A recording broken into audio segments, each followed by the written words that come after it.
She told me she was working late, but what I saw outside her office destroyed me. I never considered myself the suspicious type. I believed people should have space, that trust meant giving someone the benefit of the doubt. But that all changed the night I sat in my car, in the dark, and watched my girlfriend slide into another man's car. Like she'd done it 100 times before. My name's Jason, I'm 29, I work in web development, and for the last 4 years I'd been in what I thought was the most stable relationship of my life. My girlfriend's name is Tessa.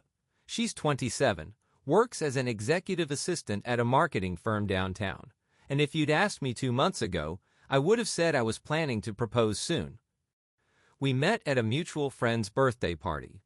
I spilled my drink on her by accident, and instead of getting mad, she just laughed and called it a clumsy meet cute. We started dating not long after that. 2 years later, we moved in together.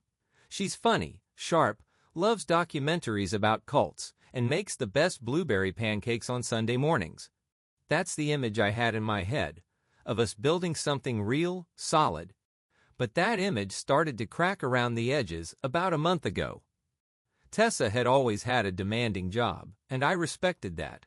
Late nights, early mornings, the occasional weekend event, it came with the territory. She was ambitious, and I loved that about her. But something changed. It started with her coming home later than usual, not just late, but drained. Not physically, but emotionally distant.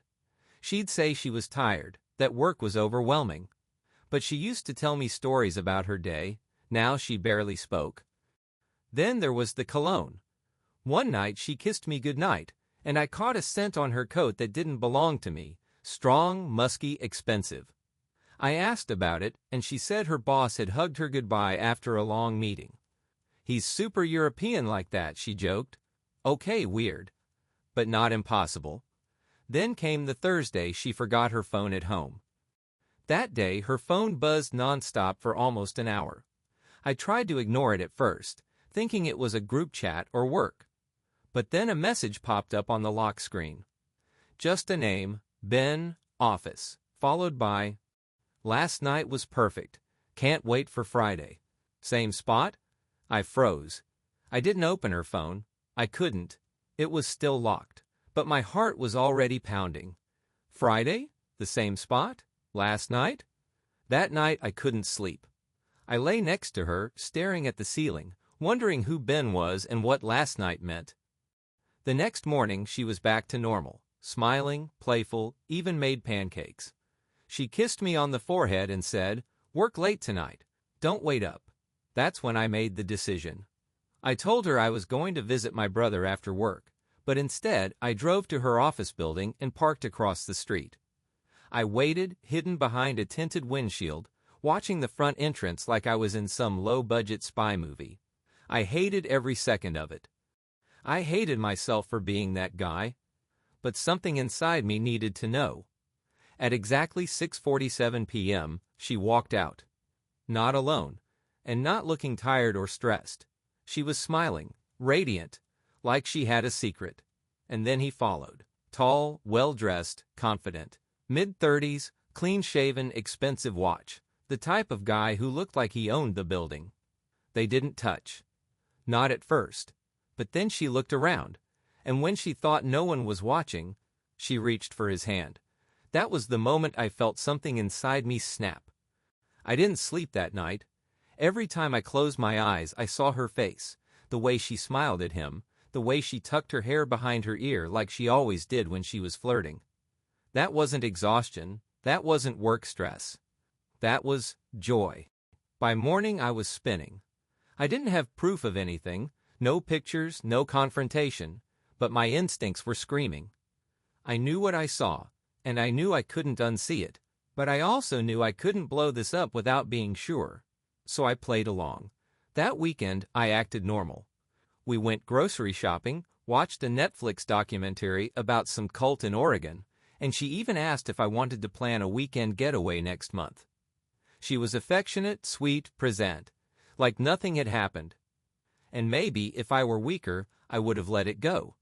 But I couldn't, because I couldn't stop seeing that message from Ben. Same spot. So the next Friday, I left work early. Told my boss I had a dentist appointment. I drove to the same spot across from her office, parked in the same spot, and waited. At 6:52 p.m., she walked out again. Same routine. Different outfit. She checked her phone, looked up, smiled. Ben appeared seconds later. This time, he was already holding a coffee. He handed it to her. She laughed at something he said and touched his arm. Then they turned and walked down the street together, casual, like they'd done it 100 times. I followed them, heart pounding, palms sweating, one car length behind. They walked 6 blocks, turned left, and entered a small boutique hotel, the kind with white curtains in the windows and fake ivy on the front gate. No signage, no crowd, very discreet. I didn't go in. Instead, I waited across the street, hoping, praying she'd come back out quickly. Maybe she was just picking something up. Maybe this wasn't what it looked like. But 15 minutes passed. Then 30. Then 2 hours. And she still wasn't out. I was about to give up when I saw them through the second-floor window. She was sitting by the bed, laughing, barefoot, her hair down. And he was behind her, kissing her neck. That was it. My chest tightened, my stomach turned to stone. I took a picture, shaky hands, tears blurring my vision, and drove home in silence. I didn't cry. I didn't scream. I just sat in the dark of our living room and stared at the framed photo of us from last Christmas. She was wearing that same red sweater she'd worn tonight. Same woman, completely different life. The next day, I didn't say anything. I needed more. Proof. Context. Something to make sense of the betrayal. So I started checking her browser history. Her emails, her calendar. That's when I found it, a hidden folder in her Gmail labeled Drafts Only. It was full of unsent messages to Ben. They'd been doing this for at least 6 months. Every Friday, sometimes Thursday, sometimes even lunch breaks at a hotel near the airport. She never sent the emails, just saved them, like a digital journal for their affair. One draft said, "You make me feel alive again. I don't want to hurt Jason, but I'm tired of pretending. I think I love you." I stopped reading after that, not because I couldn't take it, but because I didn't want to learn just how much of my life had been a lie. I printed the photo, saved the emails, copied everything to a flash drive, and then I waited for Friday. Because next time, I wasn't going to sit in the car. Friday came fast. She wore that same red sweater again, the one from our Christmas photo. The one I'd now come to hate. She kissed me on the cheek as she left, said, "Don't wait up late meetings tonight."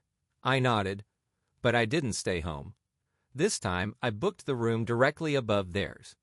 I checked in 2 hours early, made sure I had a perfect view of the parking lot, and waited. At 6:58 p.m., just like clockwork, I saw them arrive. Same casual body language, same chemistry, like a scene they'd rehearsed. They didn't see me. No one ever looks up. I waited 10 minutes. Then I walked downstairs. I didn't knock on their door. I asked the front desk to send a bottle of wine to room 214 from Jason. The woman blinked, hesitated. I smiled calmly and said, "It's a surprise. She'll understand." Back in my room, I waited. 15 minutes later, Madison texted me, "Did you just send me wine?" I didn't reply. Instead, I walked down the hall, stood in front of room 214, and waited until I heard them laugh inside. Then I slipped the envelope under the door, the one with printed screenshots, the hotel photo, and a flash drive with every unsent email draft she'd written to Ben.